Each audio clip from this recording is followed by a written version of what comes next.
in their longing peace. No people, no nation has been so cruelly severed and shattered. The old revolutionary fervor of the Guomingdang, the nationalists, has been the source of survival. And there will be no peace for China.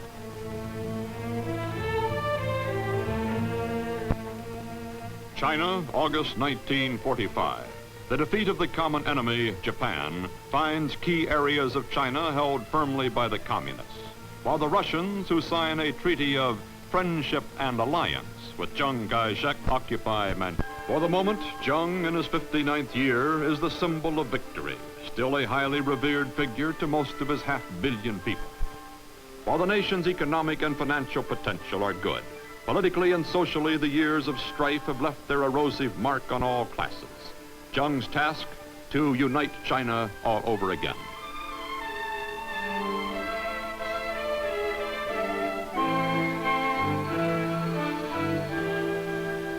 The communists established in Yunnan are stronger and more cohesive than at any time since their expulsion from the Guomingdang in 1927.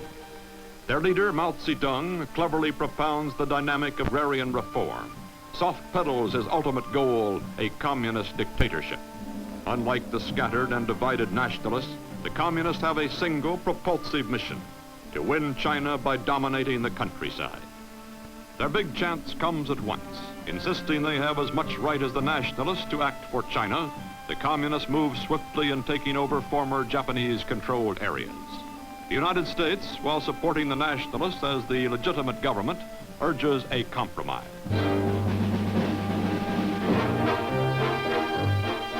There is to be no compromise. A race for territory begins. In October 1945, Mao and Chiang pledge peace, but fighting increases. Frantic skirmishes break out all over North China.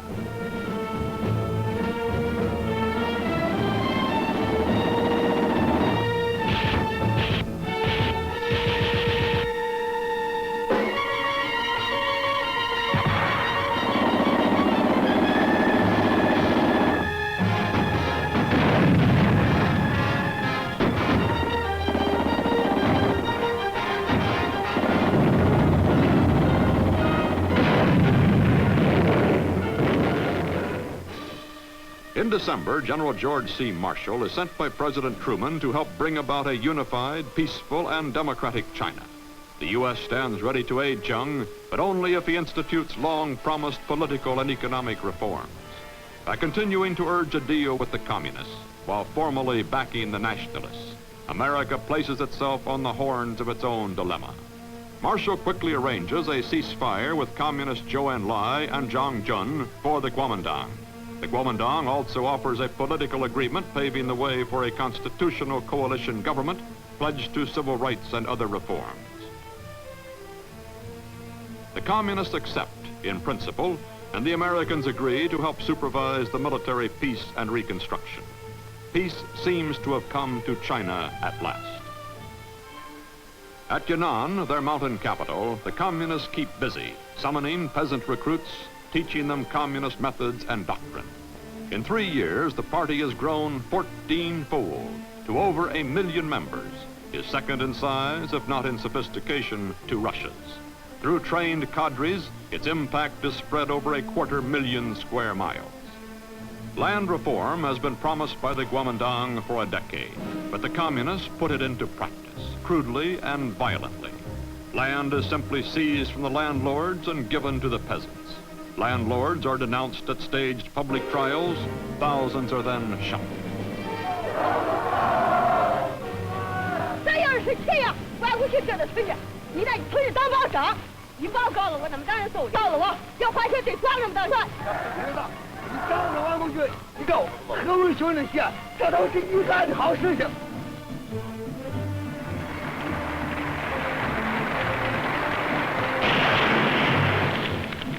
The Communist Peasant Army of 1 million strong is well disciplined, zealous, schooled in guerrilla tactics.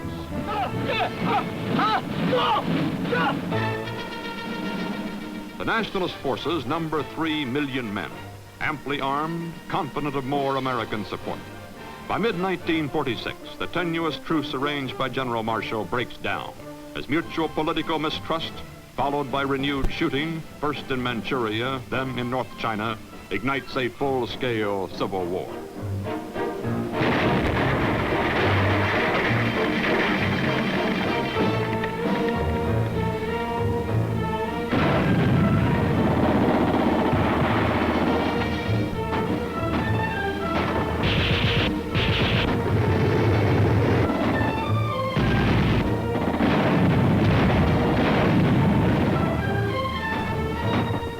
By the end of 1946, success seems assured for Zheng.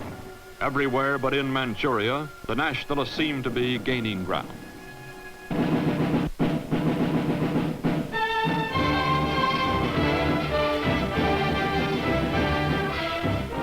Zheng's troops are in a position similar to the Japanese before. Though they hold the cities and railroads, they can't consolidate their position in the provinces. Against American advice, Zheng insists on overextending himself, pushing northwest, advancing even into Manchuria, where the Russians have treacherously delayed their withdrawal so the Chinese Reds can fill the vacuum. Now in 1947, beyond the Great Wall, the Communists suddenly take the initiative.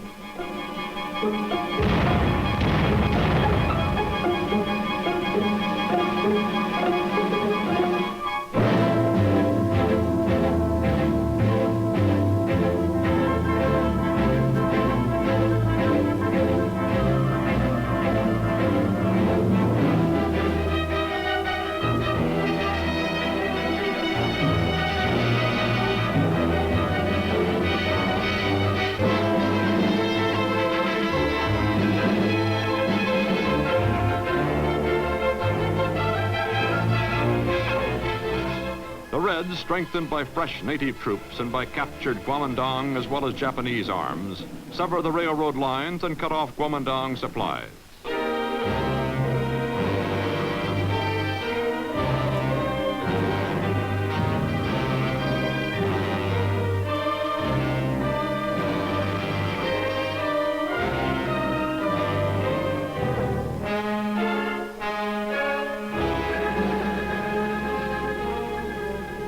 Bickering, defensive-minded nationalist soldiers, most of them Southerners fighting far from home, began to fall apart.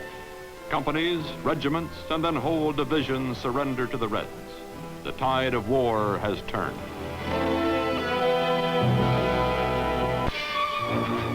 Refugees, roving products of defeat, fill the cities where inflation and economic collapse are companions to military disaster.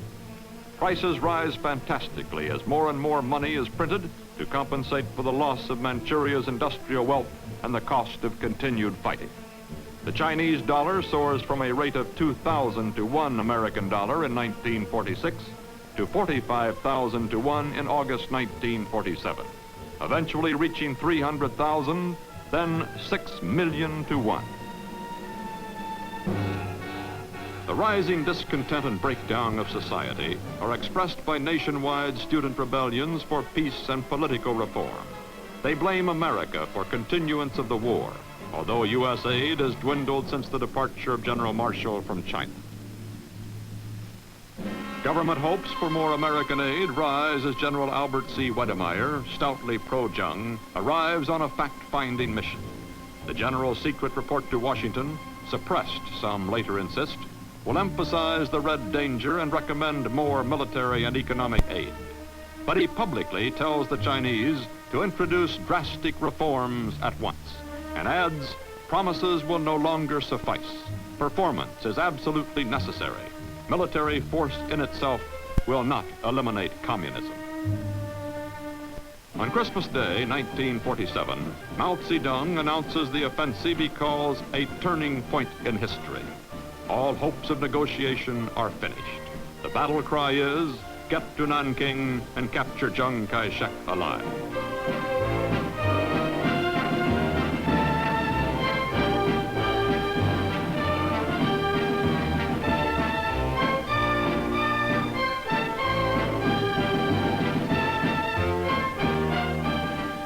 The Communists now have 3 million soldiers in all, and they outnumber as well as outgeneral the demoralized nationalists on every front.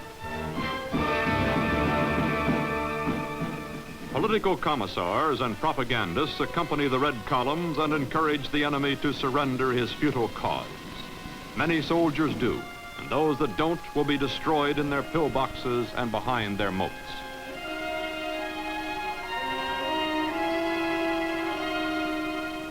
By late 1948, American observers say the communists are capable of achieving a complete military victory over the nationalists.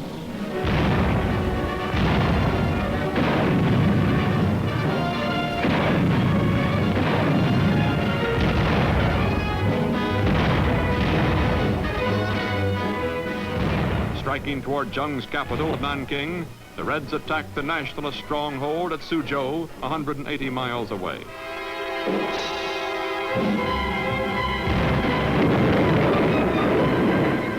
The cry goes up, the communists are in the Yangtze Valley. The communists now hold about 2/5 of China, while nationalist strength has been reduced 50% in half a year. Victorious at Suzhou, the communists sweep down to the Yangtze swiftly. On the other side is Nanking, virtually defenseless.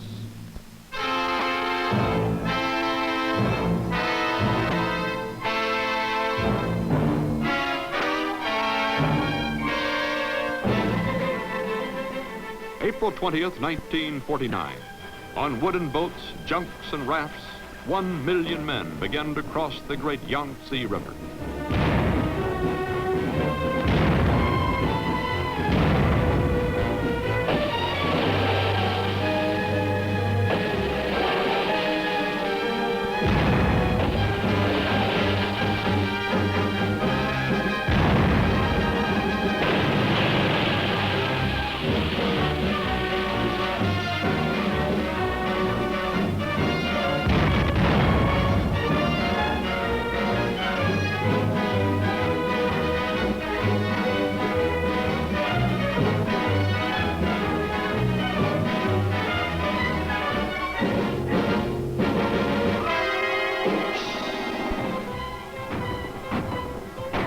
Encountering only occasional resistance, communist troops pour into South China. In 3 days, they will be at the walls of Nanking.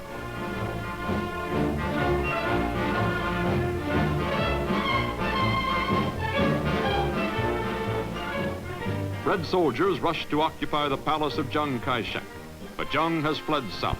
In answer to the cry for peace and to quell internal political opposition, he has temporarily retired.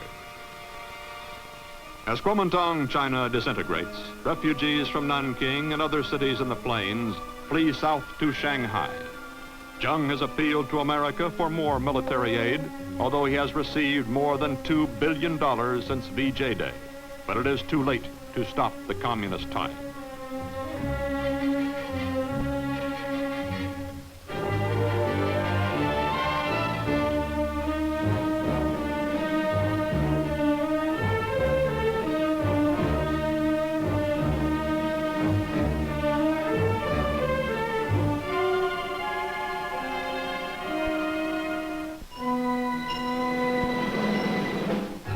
Shanghai, May 1949. Rocked by inflation, the overcrowded and badly run city is a shambles. Zheng has left orders to suppress any rebellion and shoot all suspected communists. This does not further endear the falling regime to the fearful and embattled people of Shanghai.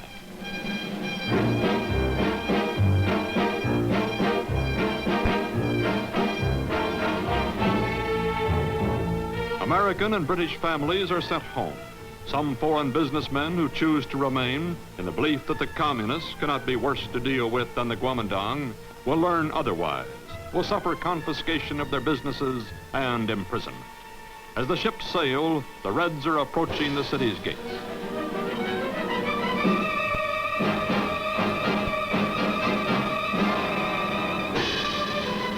May 25th, 1949. The communists, well prepared politically, take Shanghai without disorder. The new Guomingdang capital will be in Canton, and that too will soon fall in October. October 1st, 1949. In Beiping, Mao Zedong inaugurates the so-called Chinese People's Republic. Zhou Enlai, former peace negotiator, becomes premier. Madame Sun Yat-sen, sister of Madame Zheng, provides revolutionary window dressing for a red China that is to emerge as a powerful and ruthless communist co-equal of Soviet Russia. The communist victory, celebrated with a display of captured American arms, has been won in the face of what 2 years before seemed insurmountable obstacles.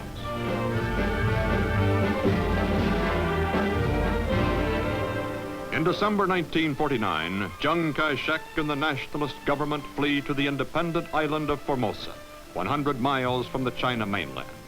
Here Zheng waits, vowing to return. The future remains uncertain. The past, the fall of China to the communists, remains a subject for intense debate. How did this happen? How could it have been avoided? Here are 4 points of view. In 1948, I sent a cablegram to the Pentagon after the communists had won all China north of the Yangtze.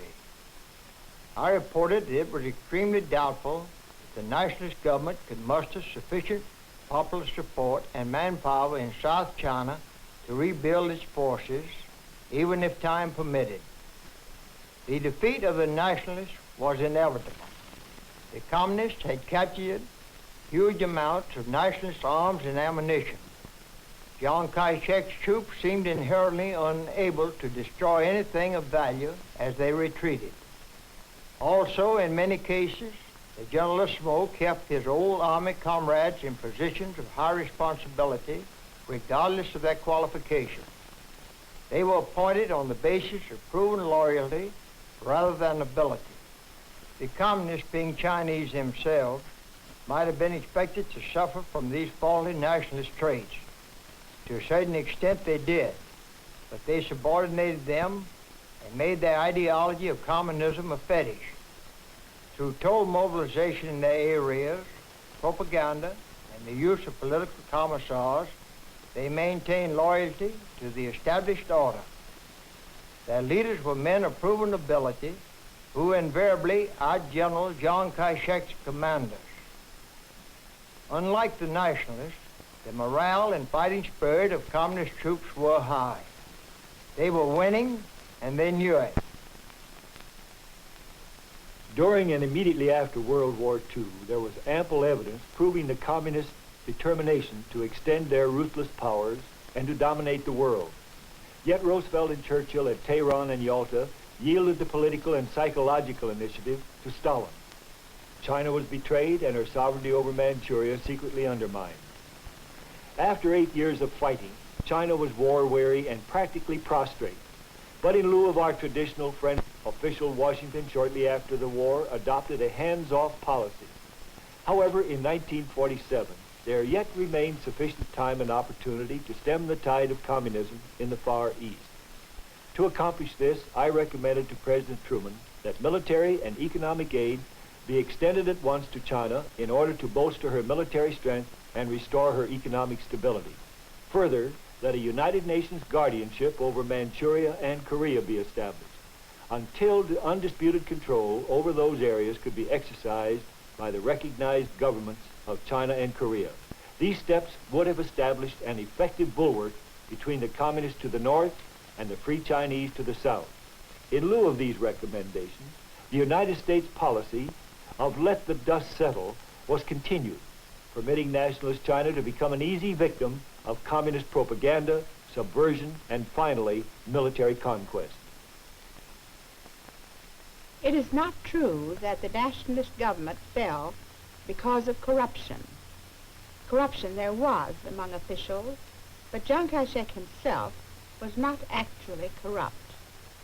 He was inadequate for the time, a military rather than a political figure, and he had no genius for winning people.